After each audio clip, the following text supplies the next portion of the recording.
Rome is without doubt one of the most beautiful cities in the world.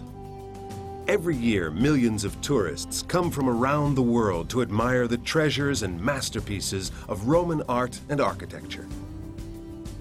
But a trip to the Eternal City can be eternally confusing for first-time visitors.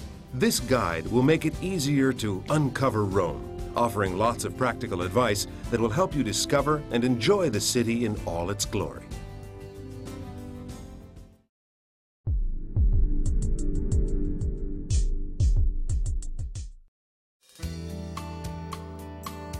Because Rome is such a huge tourist draw, choose the date for your trip carefully. The best times of the year to visit are April, May, and late September through October. In the height of summer, the heat and crowds make the city nearly unbearable. August, in particular, should be avoided because this is the month all of Italy seems to go on vacation. Traveling too late or too early in the year can also be risky because the opening hours for many attractions are shorter and some are closed completely. Airfares typically drop quite a bit when shoulder season begins in early autumn, making this the optimal time to visit in my book. The days are still warm, the nights are slightly cool, and the tour groups and student mobs have mostly disappeared. If you can plan to stay as long as a week, you won't run out of things to do, and you'll still feel like you're leaving too soon. But if your time is limited, allow at least 4 days to see all of Rome's major attractions. If you try to cram the entire city into a 2-day span and do nothing but run from place to place furiously snapping pictures, you'll only be cheating yourself. After all, Rome wasn't built in a day, and it can't be seen in one either.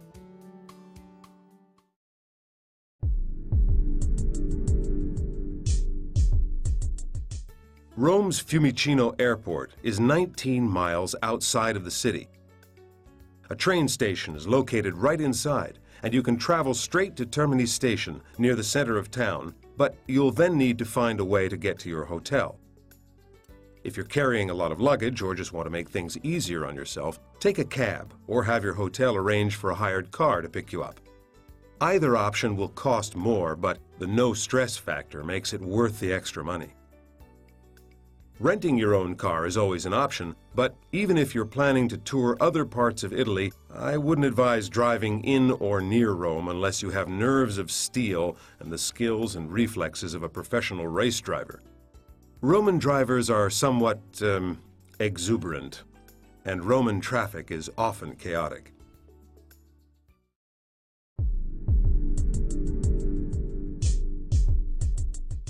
To plunge fully into the essence of Rome, I highly recommend staying in a hotel where you can simply walk out your door and into the heart of the city. Of course, the closer to the attractions you are, the more you'll pay, but trust me, it's worth it. Before you make a reservation, look at a map of Rome and confine yourself to hotels that are east of the Tiber River and west of Termini Station. Also, be aware that distances on a map might not be as close as they appear. I once stayed at a hotel in the fashionable Via Veneto area, thinking that it would be fairly close to all the major attractions, but in reality, it took nearly half an hour to reach anything at all from there on foot, despite the fact that it looked oh so close on paper. The most vibrant area to stay in is the half-mile stretch between Piazza Navona and Piazza Barberini. Some rooms here are pricey, but you'll also find plenty of small, family-run hotels nearby. Guidebooks are fine for gathering ideas, but hit the internet to get the best deals.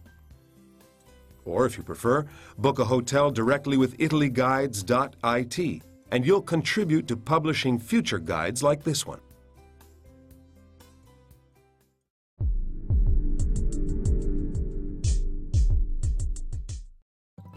Going hungry is one thing no traveler should ever worry about while in Rome.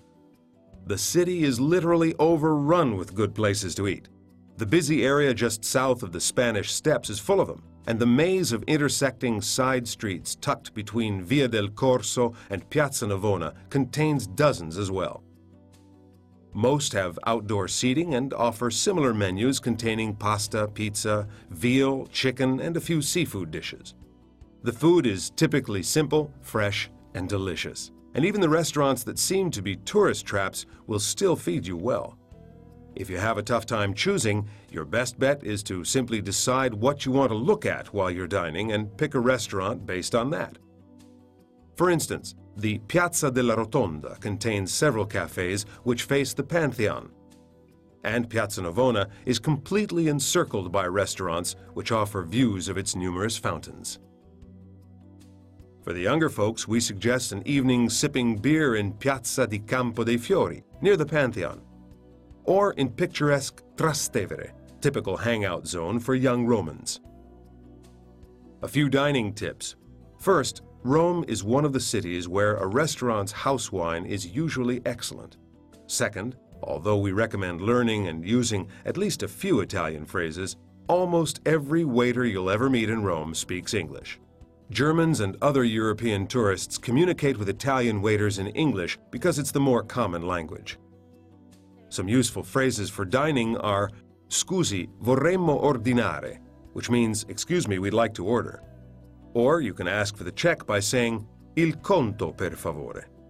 And if the food was good and the waiter's attentive, then don't forget to leave a small tip. Remember also that especially during summer, Roman restaurants will be open until well after 10 in the evening.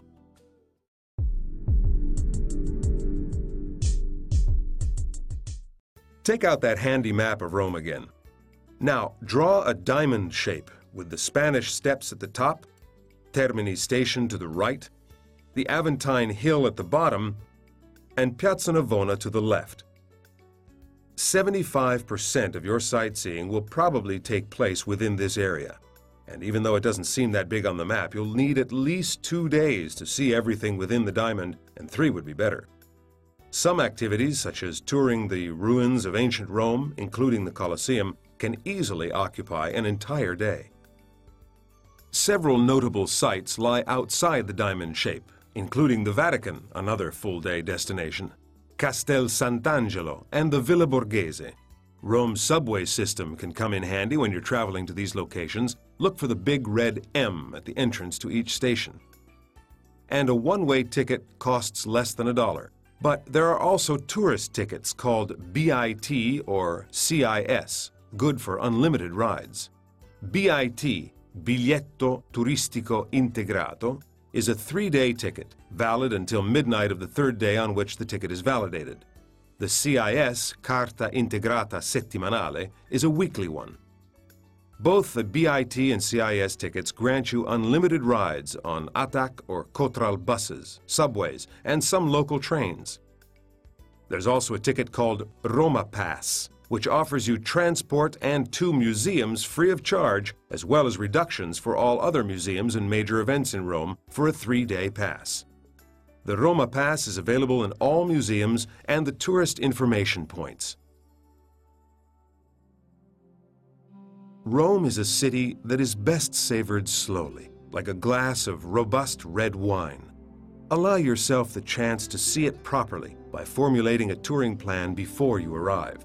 Choose one small section of the city to explore each day, leaving yourself ample time to lounge over a cup of cappuccino at an outdoor cafe, or a scoop of gelato at one of the dozens of ice cream shops you'll find. Another hint is to save the attractions closest to your hotel for last. You may be tempted to do just the opposite, but these will be the easiest sites to visit if time starts to run short. If the worst-case scenario happens and you're unable to see everything in one trip, just toss a coin into the Trevi Fountain before you leave. And, as legend has it, you'll be guaranteed another visit in the future. If you like this podcast and there are particular subjects you'd like to see in the coming episodes, check out our website italyguides.it to participate in an online survey. Let us know your tastes and opinions. Future podcasts will be tailored to your requests.